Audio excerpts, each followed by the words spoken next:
রবিবার সকাল সকাল ঘুম থেকে উঠে অ্যাজ ইউজুয়ালি নিজের কাজ সারছিলাম, হঠাৎ করেই মাসির ফোন পেলাম। জানতে পারলাম যে 8 বছর পর আমাদের কিছু রিলেটিভ মাসিদের বাড়িতে কাল রাত্রে নাকি এসেছে।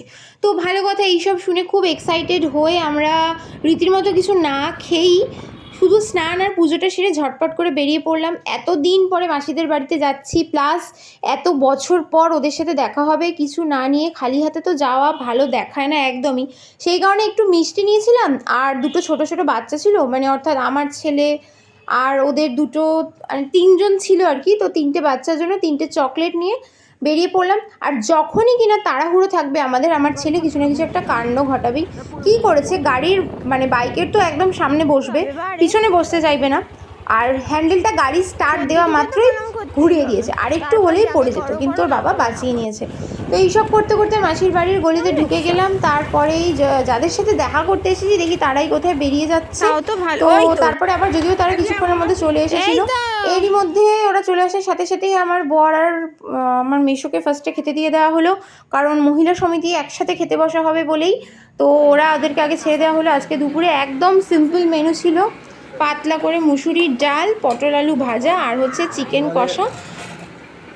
তো খাবার শেষে সবাইকে একটা করে মিষ্টি দিয়েছিলাম, যে মিষ্টিটা আমি নিয়ে গেছিলাম সবার জন্য। তো সবাই খেয়ে খুবই প্রশংসা করেছে, সবাই বললো খুবই ভালো খেতে।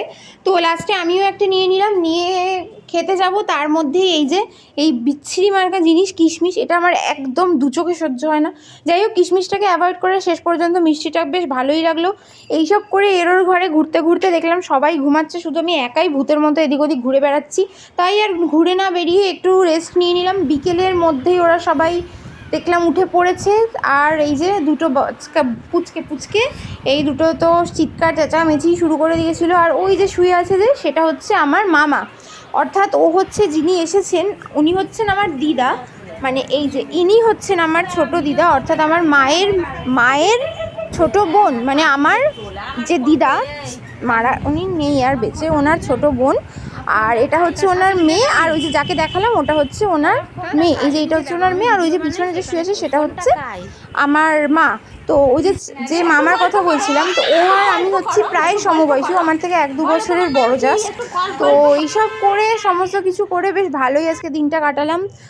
তবে রাত্রেবেলা বাড়ি ফিরে এসেছিলাম, যেহেতু সকালে আবার স্কুল ছিল। তো এইভাবে যাই হোক আজকের দিনটা বেশ ভালোই কাটলো। আপনাদের ভিডিওটা কেমন লাগলো